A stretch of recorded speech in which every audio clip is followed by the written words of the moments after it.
Приятных праздников, смертные! Фладяныч снова здесь! И пока кинокомиксы от Marvel и DC штурмуют все виды площадок, вернемся во времена, когда экранизации были не только у Большой Двойки. У обоих сериалов схожая история и судьба. Начинались серии в своих студиях, а потом их перекупили студии побольше, и о сериях никто больше не слышал. Но суть всегда в деталях. Начнем с авторской работы Джима Ли. Изначально он и несколько авторов уходят из больших студий, чтобы основать свою, Image Comics, или Image. Там он запускает собственные серии. Ген 13 и сегодняшнего пациента Wildcats. Углубляться в оригинальную серию комиксов я не буду, так как на разборе экранизация, да и по чесноку пытался их читать, вообще того не стоит. Экранизацией занимались телевизионные сценаристы Дэвид Вайс и Боб Форвард. Первый переработал комиксных черепашек-ниндзя и создал первую мультяшную вариацию 1987 года. Также он писал американское продолжение мультсериала про Спиди-гонщика, кому на него, блядь, не насрать. И несколько серий Бэтмена, который BTAS. Боб Форвард написал более знакомые штуки. Пару эпизодов «Приключения Ёжика Соника», опять Соник заебал со своим Соником. Мультсериал «Легенда о Зельде», «Мыши-рокеры с Марса» и «Люди Икс. Эволюция». Этим двоим даже удалось затащить в проект Рича Фогеля, пусть и на некоторые эпизоды. А ведь мужик работал над культовыми сериалами. Анимационный Супермен, который не Птас, а Стас. 4-й сезон Бэтса, который новые приключения. Бэтмен будущего и первые 2 сезона Лиги Справедливости. Так о чем, собственно, сериал? Короче, замес такой.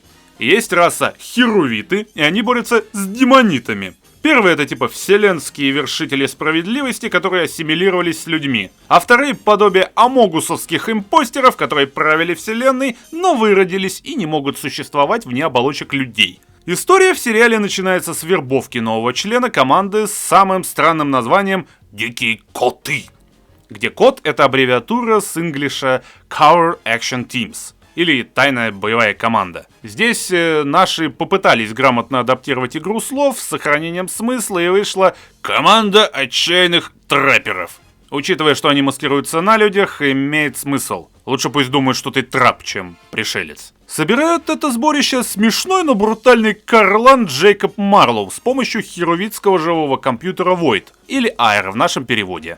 По названиям вы уже догадались, что здесь идет интерпретация ангелов и демонов. Ну да, мы взрослые люди, понимаем. Есть забавные и примечательные детали. Например, людей очень смущают разодетые в трико люди. Собственно, о трико. По первому взгляду, мимо крокодила пишет их так: Дэдпул, Гамбит, Ребенок Халка и Таноса, Апокалипсис на минималках, Росомаха Фемверсе и Баба в красном. Теперь, собственно, о каждом. Давайте начнем по порядку. Вот это вот чудо с красным платком на лице — это Грифтер. В нашем переводе комбинатор. Довольно задиристый, умеет водить все, что он на колесах и лопастях. Сорвиголова без суперспособностей. Начинал как вор и рецидивист, пока не вразумили. Очень схож по характеру и стилю с марвеловскими Юнион Джеками, Джек-флагами, Риками-хренами. Блин, пофиг на этих чуваков в платках. Спартанец. Ну, собственно, в нашем переводе тоже спартанец, потому что, ну, как ты еще спартанец приведешь? Ну, в оригинале он, конечно, Спартан, но... Какой, честно. Очередной недолидер. Персоналия снова на уровне картошки, но есть какой-никакой бэкграунд в виде брошенной возлюбленной и захваченного тела. Из-за последнего пункта его мозг пришлось поместить в робота. Умеет летать и пускать энергетические импульсы из рук. В DC таких каждый второй, в Marvel каждый пятый. Леди Зана, она же Зелот, или в нашем переводе фанатка. Боевая мадама, живущая только сражениями. Прошла через несколько веков, дабы уничтожить демонитов. В прошлом обучала целый клан, пока ее не кинули. Это раскрывается в одной из серий, и, честно, там было все как в мультсериале по Mortal Kombat, который «Защитники Империи». Китана тоже с какой-то бабищей там честь не поделила, что-то там подрались, в общем, один в один. Похоже на DC-шную катану. Рину Брайс, он же Warblade, или же просто Клинок, без клинка войны, ну, короче, как War Machine, только Warblade. Может, как Карнаж, делать руки-лезвюки. Компьютерный гений, ну, как иначе, у нас же комиксы, у нас же тут, если компьютерный, то сразу гений, все может взломать. Других же комиксы не держат. Вроде и себе на уме, но товарищам помочь всегда готов. Сериал стартует с его вербовки и спасения от чуваков в плащах и очках. Чужие среди нас референс. Мол, он же Кувалда. Большой, немного наивный. В прошлом подросток, который поцарапался о таинственную табличку. Так стал монстроподобным существом. Умеет изменять свои размеры, способен к сочувствию, ну, короче, Халк. Вуду, она же ведунья, может видеть демонитов. Тесно дружит с Кувалдой, сирота ищет свою семью. Буквально любой телепат. Мне навскидку вот вспоминается Джина Грей из Людей Икс 90-х. Там она тоже на заднем плане тупо делает что-то головой, а потом такая: я устала. Ведунья хотя бы под конец пару жоп надерет. Джейкоб Марлоу, начальник Halo Enterprise. Выглядит серьезным предпринимателем. Но деньги уже не так заботят ввиду угрозы. Настолько, что он ими сорит без проблем. На самом деле не совсем так. Под конец сериала он лишний раз напоминает, что типа: «Эй, ребята, хватит тратить мое бабло. Я его не печатаю». Не хотел лезть в комиксы, но инфа сама бросилась в глаза. Это в мультсериале он обычный человек, а в комиксах он такой же херувит, просто шифруется. По-хорошему, вот так Бэтс мог помогать Готэму, если бы не надевал трико сам. Набрал народ, натренировал и отправляй на задание. Нет, сам одевается, сам вершит. Это, как говорится, если хочешь что-то сделать, делай это сам. Вот он, видимо, по такому принципу живет. Войд, она же Айр в нашем переводе. Живой компьютер, крайне полезная во времена, когда нет хорошего интернета. Опять же, зацепился глаз. Изначально это был русский космонавт майор Адриана Терешкова, которая разбилась с экипажем в Антарктике и слилась с осколком Войд, став его вместилищем. Мистер Маджестик. Или же по-нашему Титан! Титан! 2 Титана! 3-й Титан! Титаном! Главнокомандующий херувитов, которые разбились на Земле. Настолько Маджестик хочет избавиться от демонитов, что готов на любые методы. Ирония состоит в том, что это желание изгубило незадачливого командира, появился на одну серию и показал себя как полный жопошник. А теперь переходим к демонитам. Захожу сразу с козырей. Лорд Хелспонд.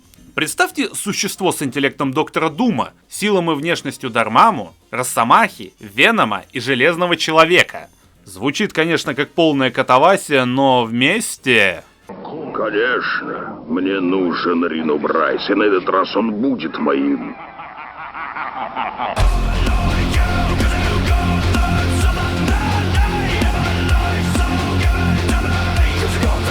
Тут сразу вклинивается личная история.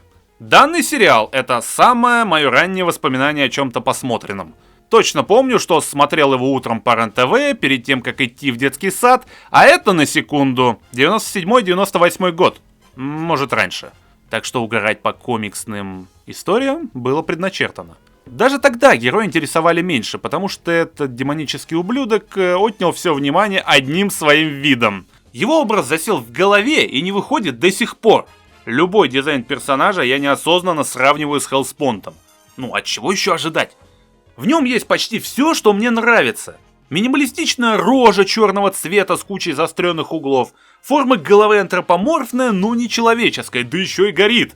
Даже описать его достаточно просто. Голова как гибрид Дармаму и Росомахи, броня на торсе как у Железного Человека, плащ как у Магнета, руки-ноги как у Венома. Представить трудно, но когда видишь Хелспонда, все части собираются в мозаику. И это только версия из мультсериала. В оригинале руки были как у тигра в полоску. В DC он уже больше походил на Дармаму в костюме железки. А в New 52 он вообще носил костюм подсмотренного Апокалипсиса. Вид его неспроста такой. Давным-давно он вселился в какого-то из древнейших и потом дополнительно усилен. И, по-моему, я это из головы взял, возможно. Кое-что перемешалось, возможно, мне так казалось. Ну а, собственно, то, что он похож на Дармаму, это очевидно, потому что он им вдохновлен. Но чё по мульту-то? Честно, за впечатление о нем боялся сильнее всего. Уже подготовился увидеть ожидаемого ложка с крутой внешностью. И местами оно происходит, но в целом не самый худший командир. Любой план, что он мутил, проваливался либо из-за помощников, классика, либо из-за сценаристов, что тоже классика. Хелспонд показывает себя как дальновидный стратег, даже находит время повыделываться перед протагонистами. Для подстраховки у него есть личная провидица. Иногда мне казалось, что герой сборища недалеких остолопов. Показательной в этом аспекте является серия со смешным для современного уха названием The Evil Within. Кстати, учитель, я хотел узнать, как вас зовут? Меня зовут Ебастя. Ебстен Кастелянус. Приспешники не смогли выкрасть какую-то необходимую деталь, Хеллспонд пришел посовещаться с провидицей, а она и подсказала, что можно попробовать через людей с изи-доступом к подобным приблудам. Ну, Хеллспонду сразу в голову президент пришел и, не размениваясь, сразу придумал план. Провидица напомнила о возможных проблемах в виде видящей жопы в диких котах, и дыру в плане предварительно заткнули. Они пустили ее по ложному следу, что, мол, родители нашлись и бла-бла-бла. План несложный, но зато надежный, как швейцарские часы. У нас тут злодеи еще и думать умеют, нифига себе. Может, Хеллспонд сможет и на радио чего учудить? О, заебись, радио Маяк. Сейчас песни по заявкам будут. Алло, здравствуйте, я хочу заказать песню Мэрилина Мэнсона «Sweet Dream». Какой нахуй Sweet Dream? Сейчас ты сам заснешь, пи***ц, вылазь, отдай Ну не сюда. на меня, хач, я учитель истории. Да мне хуй ты учитель. Скажи лезгинку, пусть поставят, умоляю, лезгинку скажи. Раз. По сериалу разыскивает сферу, способную снова сделать его властителем галактики. Это при том, что он уже достаточно имбовое существо, умеет менять облик и творить любую другую магию в стиле Дармаму. В его шобле ходят робот-трансформер Харм, Слэк и Аттика. Дебильное название, конечно. Вместе они называются Банда Тройка. Причем именно в оригинале Тройка. Потому что, блядь, русские, это же так страшно. Чуть выше остальных шестерок, чаще всех занимаются ограблениями всех необходимых деталей. Группировка Кода во главе с Артемидой. Тот самый клан Фанатки. Хеллспонду не прислуживают, но поначалу работали с ними. Потому что бабки. Пайк. Тупо Дэдпул с палкой и не смешной. Несмотря на то, что занимает достаточно высокий ранг, самый лох среди остальных. Больше всего провальных операций демонитов приходится на его голову. При этом является самым вежливым среди остальных. Не доходит до адовых угроз, за сериал один раз даже удачно провернет дело. Доквелл. Лидер чуваков в плащах и шляпах. Отвечает за шпионаж. Больше ничем не выделился. Табу. Исследователь. Появилась в одной серии, ничем не выделилась, кроме того, что она женщина. Сюжетный сериал довольно скучный, но за героев. Как только начинается движ у Хеллспонда, пошла жара. Например, у героев «Клинок собрался забить на диких котов ради своих соревнований», а у злодеев «Лорд Хеллспонд, я вживила передатчик в Марлоу, можете подключаться». «Ха, пацаны, го Амонгус РЛ!» Амогус. Добивкой служил еще факт, что в конце каждой серии, несмотря на победы диких котов, Хеллспонд получал все больше зацепок по нахождению сферы, а значит и абсолютной власти. Но был момент, когда инициативу захватили коты. Точнее Марлоу. Дабы остановить атаку ядерной боеголовкой, Марлоу начал скупать все на пути Пайка. Это такой рофл, я орал. Ты, сука, ехай, блядь, ебу бочка! Ты, блядь, ну все время ты, сука, вылетишь отсюда, ебло! Блядь, ебаная будка! Иди, блядь, отсюда! Сука, блядь! Финал сериала, к сожалению, банален, пусть и с необычным процессом. Коты освобождают сферу и узнают, что в ней была заключена концентрированная демоническая энергия. Хеллспонд еле-еле успевает слиться с ней и получить абсолютную власть на пару минут. Грифтер и Зелот взорвали корабль, что почему-то заставило всех демонитов Хеллспонда скукожиться. И Зелот с Грифтером засосались, потому что 2 серии назад признались друг другу в чувствах. А затем они поцеловались, а затем потрахались. А, как здорово! Озвучка. Стандартная программа «Русская озвучка». Это буквально первые голоса, которые я услышал в детстве. Поскольку это РЕН-ТВ образца конца 90-х, у нас имеются Вадим Андреев, 1 штука, и Вячеслав Баранов, постоянные голоса в «Симпсонах». Андреева вы могли еще видеть в сериале «Кадетство» в роли майора Василюка. Я могу перенести любую вещь, куда захочу, или получить все, что захочу. Ну что, давайте прощайтесь с родными пенатами. Все, до декабря. Баранова я узнал не сразу. При том, что он озвучил Эгмана и Наклза в первом сезоне Sonic X как бы. Также он присутствовал в сериале «Ранетки» вместе с Андреевым, кстати. Их будет куда больше, если мы к нему опоздаем, фанатка. Даже на тебя, его друга, ему плевать. Соник мне не друг. Мне надоело, что все на свете он обращает в игру. У меня ключ остался. Уж извините, сам вошел. Вы бы мне не открыли, я знаю. С женскими голосами все еще проблема, но если я не долблюсь в уши, то это снова любимая наша Елена Соловьева. третий голос в Паучке 94-го, Сильвана, Хлоя Фрейзер из Анчартеда и так далее. Комбинатор, ты знаешь, что я умею видеть людей насквозь? Рино парень что надо. Он не любит сражаться и не хочет быть с нами. Жизнь — это боль. Надежды нет. Теперь понимаешь? Нельзя недооценивать его. Он и Флинн прочесали весь город. Наверняка сравняли с землей десятки храмов. Так что делать будем? Оригинальные голоса. Почему-то выше всех в касте указан Деннис Акияма в роли Доквелла. Его лицо вы встречали во многих фильмах: «Пиксели», «Потрошители», «Лысый нянька», «Джонни Мнемоник». Еще он в мультсериале «Люди Икс» 90-х озвучил Серебряного самурая. In the chain that keeps them under our control. If one resists, the chain is broken. Didn't you hear me the first time, Reno? There's nowhere for you to hide. We are your masters. А, теперь понял. Остальные все ноунеймы. Ну, Грифтер Тинтина озвучил, это ж такой вышаг, но не катит. И знаете что? Хеллспонт ушатал всех даже здесь. Его озвучил Моррис Дин Винт. Понимаю, пока не знакомое имя, но вы сейчас поймете, что вы его, возможно, видели. Потому что он сыграл Квентина в потрясающем фильме Винченцо Натали «Куб». No! Only Halo makes the X-ray lens I need to find the orb. And with it, regain my dominion of the galaxy. So you go around outraged, sticking your nose up other people's assholes, sniffing their business. Нет, не все. Он и в «Людях Икс» засветился в роли Короля Теней в одной из тревожных арок сериала, между прочим. Подожди. Ща добью. Еще он озвучил Спауна в аркадной Spawn and Demon's Hand.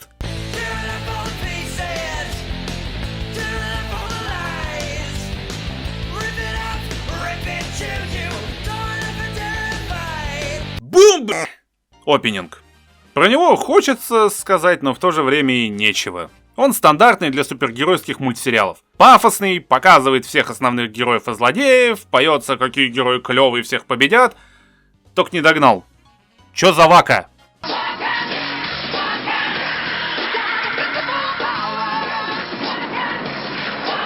А еще там Андреев зачем-то текст читает, будто рэп. Никогда не понимал, зачем вот так переводить, потому что, ну, ты и песни не особо слышишь, и текст даже не напевается. Это как тот ютубер, что читает в своей манере текст песен и фразы без контекста. Мы боремся со злом. У нас одна судьба. И нам неведом страх. Сердца наши чисты. На помощь мы придем, и закипит борьба, когда раздастся клич «В бой, дикие коты!». Как и в случае с котами быстрого реагирования, «Дикие коты» или «Команда отчаянных трапперов» была интересна только из-за злодея, потому что герои банальные. Студия не совсем забыла эту серию. Несколько раз «Дикие коты» возрождались даже в рамках New 52. Чаще всего на сцену вылезает только Грифтер, и в очень редких случаях Хеллспонт. Судя по инфе, что удалось нарыть, он разок даже прописал Чапалахов Супермену. По-честному, срал я на этих отчаянных трапперов с высокой колокольни.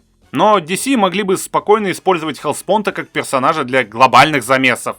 Банально, дайте ему ключ к безграничной силе, он по пи***цу даже антимонитора ушатает. Потому что персонаж не глупый, вполне сильный, способен тягаться с суперами в одиночку. Подводит его, правда, жадность, как и любого злодея. Хоть в первой серии он и сказал, что готов еще подождать, на финишной прямой терпение дало течь. Но радует, что спустя почти 20 лет он не разочаровал и оказался достойным злодеем, незаслуженно забытым. Ну а на этом пока все.